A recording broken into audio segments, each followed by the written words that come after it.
O perfil I laminado, por exemplo, quando ele sai do laminador com a temperatura T0 aqui, com alta temperatura, começa o processo de resfriamento.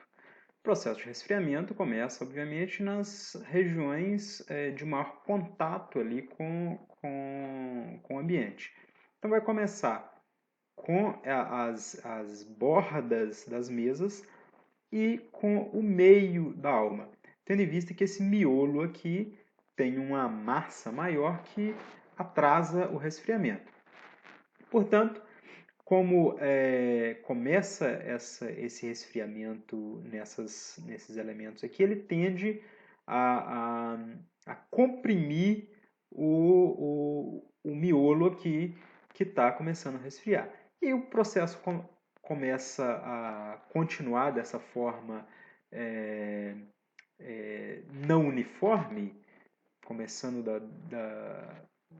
dessas bordas para até fechar esse miolo aqui, o final eu tenho uma distribuição de tensões, como aqui no final, quase terminando, eu tenho tudo já endurecido e aqui alta temperatura ainda, isso aqui tende a puxar a parte que já está endurecida, produzindo uma compressão nessas partes que resfriaram primeiro e uma tração nessa região que esfriou por último. Então, assim, a seção transversal ela tem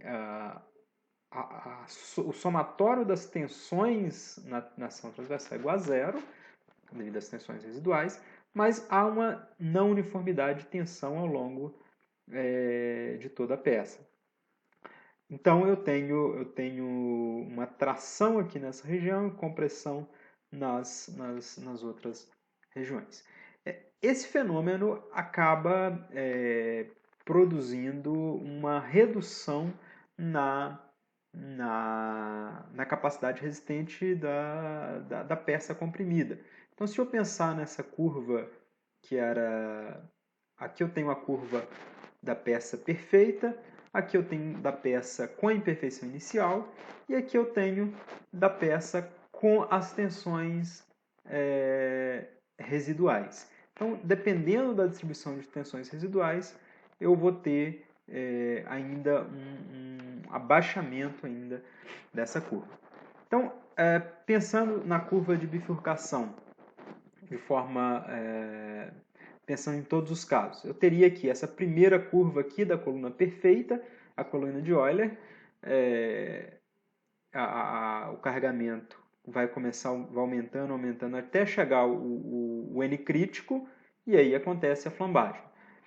Se eu tenho a peça com a pequena imperfeição, um delta zero aqui, o deslocamento ali lateral devido a flambagem vai sair dessa forma aqui.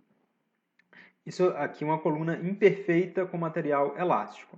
Se eu tenho uma coluna imperfeita, ou com imperfeição inicial, delta zero, com material inelástico, ela desce mais um pouquinho. E com material inelástico e com tensões residuais, vai descer mais ainda. Então, eu quero colocar aqui que para esse efeito da flambagem global, eu tenho tanto as tensões residuais quanto as imperfeições iniciais influenciando. Se eu pensar em termos de curva tensão-deformação, coloquei carga de deslocamento, mas é tensão-deformação, eu tenho a curva teórica para o modelo perfeito seria essa daqui, ó, essa curva tracejada aqui, que a gente viu lá no início do curso. É a tensão vai até Fy e aí o módulo igual a zero e ele segue indefinidamente. Com a presença das tensões residuais, eu tenho essa redução aqui que é devido à tensão residual. Então, eu tenho o início de plastificação antes de chegar no Fy. Então, aqui já começa a ter um início de plastificação e aqui eu tenho a plastificação completa. Então, as tensões residuais produzem isso. Eu posso enxergar isso, eu vi isso em termos de curva de bifurcação, que no eixo vertical tem carga no eixo horizontal o deslocamento ali devido à saída da barra na flambagem. Aqui eu vi em termos de tensão e deformação, e eu posso ver da melhor forma, que é em termos de carga por esbeltez da peça. Então, aqui eu tenho índice de esbeltez reduzido, que é um parâmetro em função da esbeltez da peça, e eu vou voltar nisso depois. E aqui eu tenho a carga normalizada, que é a carga aplicada, a força aplicada dividido pela força que produz o escoamento na peça. Então, se eu tenho uma peça muito curta, significa o quê? Que a flambagem global ela não tem influência. Então, aqui na peça, uma peça com comprimento tendendo a zero, ou índice de esbeltez tendendo a zero, eu tenho a carga máxima igual à tensão de escoamento. E se a esbeltez da peça vai aumentando, ou seja, a peça tem um comprimento maior ou uma seção menor, eu vou estar reduzindo ali a minha curva, a minha carga em relação à carga de escoamento. A gente conhece lá da resistência dos materiais a curva de Euler. A curva de Euler é essa daqui, ó. Ela segue aqui, ó, e segue indefinidamente. Só que, como os materiais têm um escoamento, eu tenho essa linha aqui que limita a curva de Euler ao valor de tensão de escoamento. Então a tensão nunca vai ser superior à tensão de escoamento. E aí, com o efeito das tensões residuais e com as imperfeições iniciais, eu posso ter essa curva abaixando aqui. Então, e aí eu mostrei para vocês essa forma aqui de distribuição de tensões residuais, mas dependendo da forma da seção transversal, dependendo da relação entre dimensões, dependendo do tipo, se é soldado, se é laminado, essa distribuição não é necessariamente desse jeito. Ela pode ter diversos tipos de distribuições diferentes. Então, dependendo do tipo de distribuição, eu posso ter algo mais próximo dessa curva do material ideal aqui, ou algo mais distante aqui da peça ideal. E aí eu tenho aqui algumas distribuições de tensões residuais. Eu tenho aqui um caso de uma distribuição de tensões residuais, onde isso aqui é trabalhando, essa curva superior aqui é o pilar considerando somente tensões residuais, o daqui considerando somente as imperfeições geométricas, aquela imperfeição inicial, e por último, combinando as duas coisas. Então, o que a NBR 8800 faz? Ela faz essa curva combinando as duas coisas, e aí vale uma curiosidade. A norma antiga de 1986 ela tinha 4 curvas. Ela tinha uma curva superior, uma abaixo, outra mais abaixo e a inferior. Dependendo do tipo de perfil. Então, se eu tinha um perfil soldado, era uma curva, laminado era outra, e assim por diante.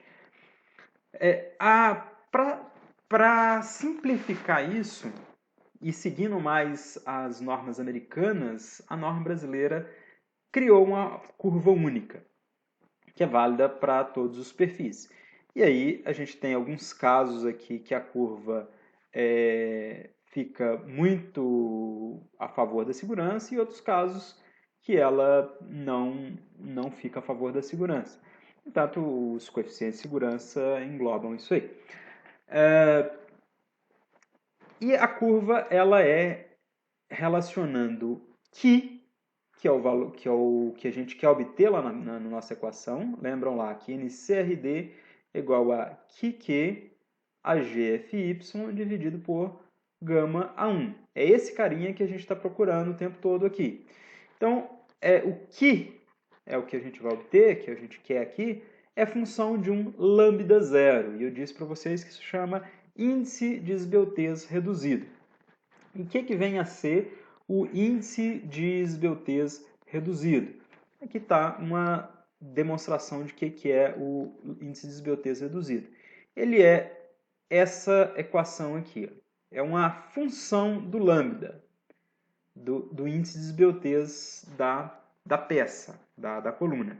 É 1 sobre π multiplicado por lambda, que multiplica a raiz de fy sobre e, onde é o modo de elasticidade. Desenvolvendo isso aqui, o que é o lambda? Lambda é KL dividido pelo raio de giração. O que é raio de giração? É raiz de inércia sobre área. Trabalhando isso aqui, a gente chega nessa expressão. E aí, separando aqui, a gente chega nessa expressão, juntando aqui isso aqui dentro de uma raiz e isso aqui na outra raiz. Isso aqui, ó, é exatamente o inverso daquela expressão que a gente mostrou lá atrás. π2i dividido por kl ao quadrado, que é a carga crítica. Então, essa raiz aqui fica 1 sobre NE, que multiplica a raiz de A vezes Fy. E aí, o que é no final das contas? O lambda zero é isso aqui. Raiz de A é Fy sobre NE. E aí, o que eu preciso? Eu preciso do NE, que é a carga crítica que a gente obteve, que eu mostrei lá no início. Com isso, obtendo o NE, conhecendo o NE, a gente calcula o lambda zero e usa ele para obter aqui o Ki. E a obtenção do Ki pode ser por esse gráfico que está na NBR 8800. Eu entro aqui com o valor do lambda zero e, com isso, acho o valor do Ki. O gráfico ele tem a vantagem de ser rápido, a desvantagem de não ser preciso. Então, eu não sei exatamente quanto que dá isso aqui. Outra forma é calcular direto com as equações. Então, se o lambda zero deu menor que 1,5, essa equação. Se deu maior que 1,5, essa equação. Isso tem a vantagem de ser muito preciso, a desvantagem de ser mais demorado.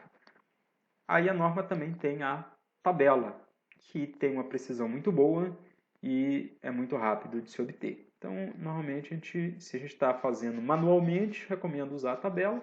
Se está usando um software, use as equações. Se quer simplesmente fazer um cálculo rápido ali, usa o gráfico. Com isso, a gente obtém o valor do Ki.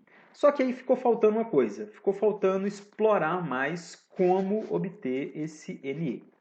E isso fica para o próximo vídeo.